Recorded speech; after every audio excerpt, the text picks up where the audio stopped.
Hello പ്രിയമുള്ളവരെ, എന്താണ് സമത്വം?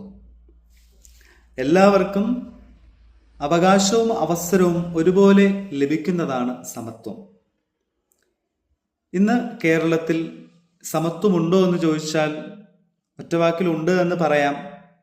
അറ്റ് ദ സെയിം ടൈം അതുപോലെ തന്നെ ഈ അവകാശങ്ങളും അവസരങ്ങളുമൊക്കെ നഷ്ടപ്പെട്ടു പോകുന്ന അല്ലെങ്കിൽ ലഭിക്കാതെ പോകുന്ന സാഹചര്യവും ഉണ്ട്. കേരളത്തിൽ നിന്നല്ല, ഈ ലോകത്ത് നടക്കുന്ന ഒരു കാര്യമാണ്.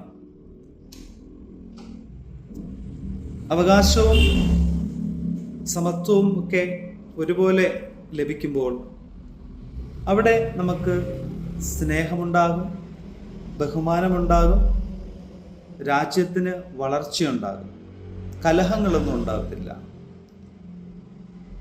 അപ്പോൾ ഒരു സമാധാനപൂർണമായിട്ടുള്ള അല്ലെങ്കിൽ എല്ലാ അവകാശങ്ങളും എല്ലാവർക്കും ഒരുപോലെ ലഭിക്കുന്ന, ജാതി മത വർണ്ണ ഭേദമന്യേ എല്ലാവർക്കും ഒരുപോലെ അവകാശം ലഭിക്കുന്ന ഒരു കേരളത്തെ ഇനിയും നമുക്ക് സ്വപ്നം കാണേണ്ടതുണ്ട്, കാത്തിരിക്കേണ്ടതുണ്ട്.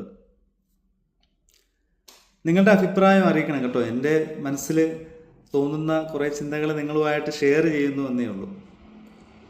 ഇതിലാരെയും കുറ്റപ്പെടുത്തുന്നില്ല, ആരോടും പരാതികളില്ല, ആരോടും പരിഭവവുമില്ല. കാരണം കുറേ മഹത് വ്യക്തികൾ കടന്നുപോയ ഒരു കേരളമാണ് നമ്മുടേത്.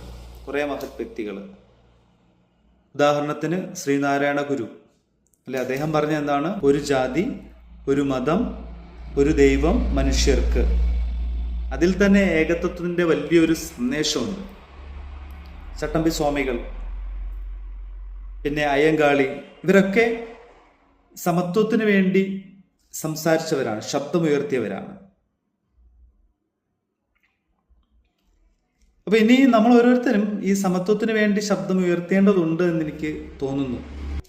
ഒരു ജനപ്രതിനിധിയെ നാം തിരഞ്ഞെടുക്കുമ്പോൾ ഈ കാര്യങ്ങളൊക്കെ നമുക്ക് നിറവേറ്റി തരുന്ന ഒരു വ്യക്തിയാകുമോ എന്നുള്ളതാണ് എൻ്റെ ഒരു വലിയൊരു ക്വസ്റ്റ്യൻ. നമ്മുടെ രാജ്യത്തിൻ്റെ സ്ട്രക്ചറിലല്ല പ്രധാനം. റോഡ് വികസനം നല്ലതാണ്, സ്മാർട്ട് സിറ്റി നല്ലതാണ്, ഒരുപാട് സംരംഭങ്ങളൊക്കെ നല്ലതാണ്. പക്ഷേ സാധാരണക്കാരായ നമ്മുടെ ഓരോരുത്തരുടെയും ജീവിതത്തിൽ മാറ്റങ്ങൾ സംഭവിക്കുന്നുണ്ടോ എന്നുള്ളതാണ് വലിയൊരു ക്വസ്റ്റ്യൻ. വളരെ ജീവിതത്തിൽ വിഷമിക്കുന്ന, ജീവിതത്തിൽ മല്ലിട്ടുകൊണ്ട് മുന്നോട്ട് പോകുന്ന, കഷ്ടപ്പെട്ട് ജീവിക്കുന്ന സാധാരണക്കാരായ ഒത്തിരി പേര് നമ്മുടെ സമൂഹത്തിലുണ്ട്. അവരുടെ ഉന്നമനത്തിന് വേണ്ടിയിട്ട് നാം ഓരോരുത്തരും, ഞാനും എന്നെ കേൾക്കുന്ന എൻ്റെ സഹോദരങ്ങളും, നമ്മൾ എന്ത് ചെയ്യുന്നു? എനിക്ക് തോന്നുന്നു നമ്മളെല്ലാവരും ഈ സമത്വത്തിന് വേണ്ടി ശബ്ദമുയർത്തണം.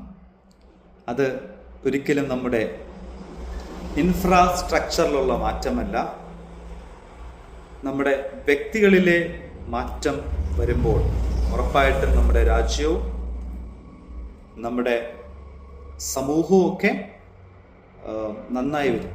ഇപ്പോൾ വ്യക്തികളായ നമ്മിലാണ് മാറ്റം വരേണ്ടത്, നമ്മുടെ കാഴ്ചപ്പാടുകളിലാണ് മാറ്റം വരേണ്ടത്, നമ്മുടെ ചിന്തകളിലാണ് മാറ്റം വരേണ്ടത് എന്ന് ഞാൻ വിശ്വസിക്കുന്നു. നിങ്ങളുടെ വിലയേറിയ അഭിപ്രായം അറിയിക്കുക കേട്ടോ. Thank you. See you again.